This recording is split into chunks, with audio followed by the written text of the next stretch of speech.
السلام عليكم البنات، كنتمنى تكونوا على خير وبخير. معكم شهيوة لبنى الفاسية. اليوم احنا مجموعين انا والصديقه ديالي غادي نصاوبوا لكم سلو، وبقاو مع الكلمه ديالها.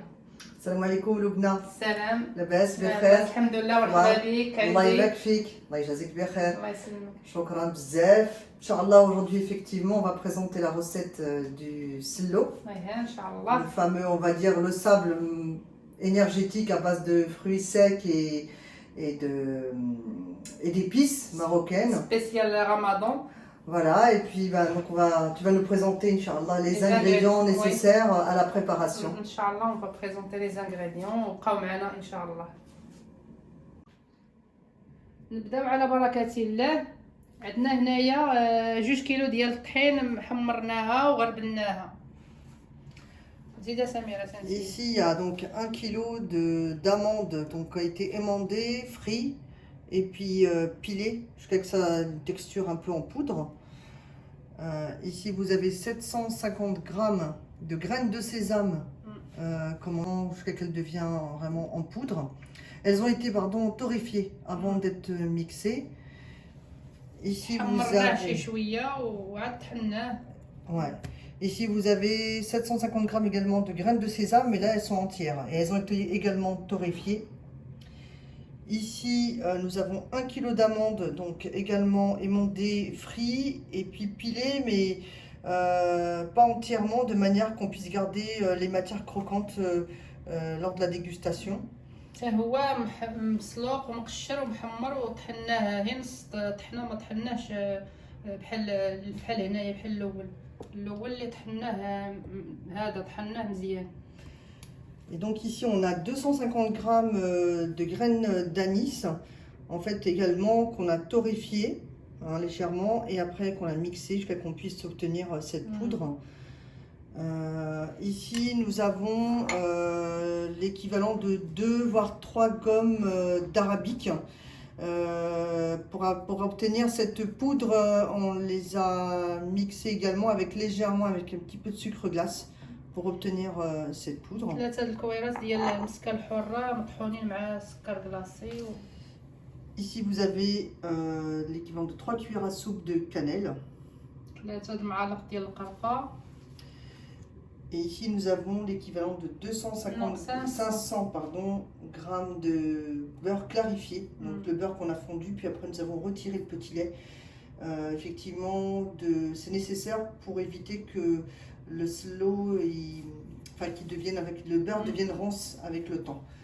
Et ici nous avons l'équivalent de 750 grammes de sucre glace. على حسب الذوق، ما غنديروش، غنشوفوا على حسب الذوق، كل واحد يدير السكر اللي بغا. Exactement, oui.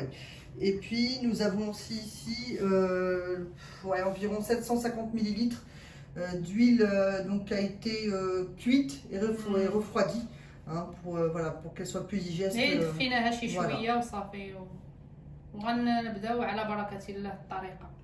السلام عليكم وليداتي، لاباس كي درتو العواش مبروكه، تصوموا وتعاودوا نتوما وليداتكم رجالكم العائله ديالكم. غنبداو على بركه الله. يلا الحاجه عملي البركه ديالك. غنبداو لالا اللوز. والوالده غدير البركه ديالها.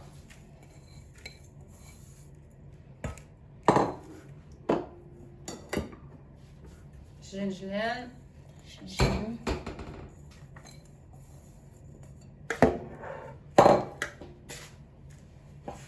الجنجلان بلا مطحون، غير شتو غير هكذا.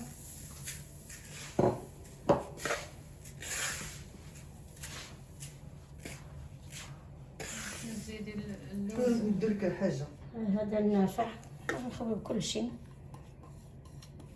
غادي يتخلط.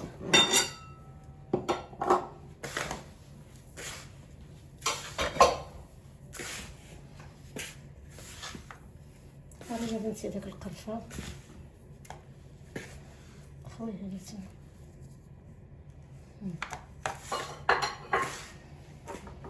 ندير لك المسكه الحره. داك كلشي.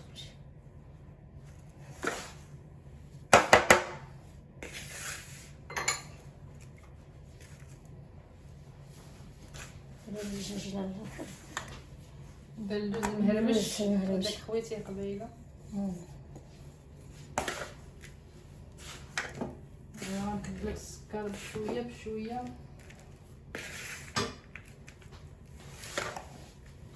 كنديرو الطريقه ديالنا حنايا تبارك الله، كلشي كيعرف يدير السهل.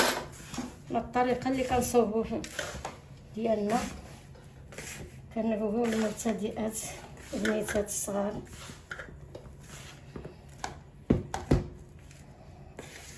ديرو السكر كلاصي على حسب الذوق خويا اخويا.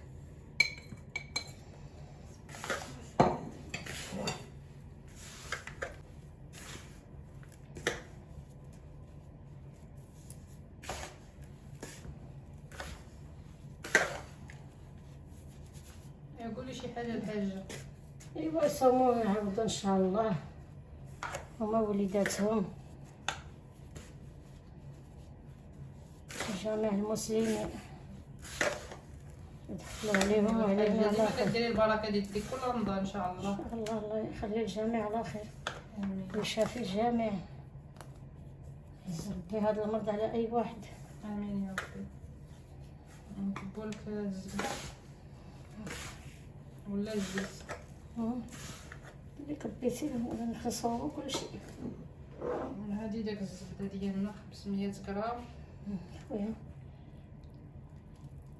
باش الزبده كاين كيدير لها غير الزيت، حنا كنديرو الطريقه ديالنا. حنا كنديرو كيقول لك كيديروا ما كيديروا لهاش الزبده، حنا كنديروا لها الزبده كتبقى عندنا حتى عام ما كيطرى حتى شي حاجه، كتجي كتبقى هي. Vu que tu as clarifié le beurre, ça permet de conserver. كتحيدي هذيك الحليب من الفوق ما كيطرى حتى شي حاجه لسلو، كيبقى العام كامل مزيان. ونكبوا لك الزيت. فوالا ما نخلطو ونعاود نرجعو لهم. نزيدو الزيت شي شويه شويه ونعاود نعرف خصو يندلك مزيان يدلك نكبو شويه بشويه شويه ونشوفو بشويه. البياض ديالنا.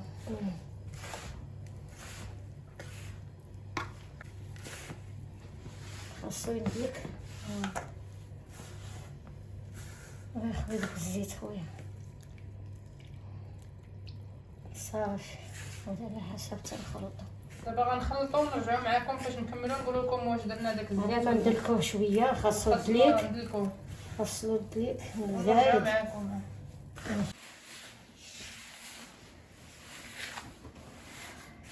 Donc là, Loubna, tu es en train de pétrir le mélange. Oui, je suis en train de pétrir le mélange. Soit très homogène. Ça a l'air d'être physique, hein. Oui, il faut être sportif.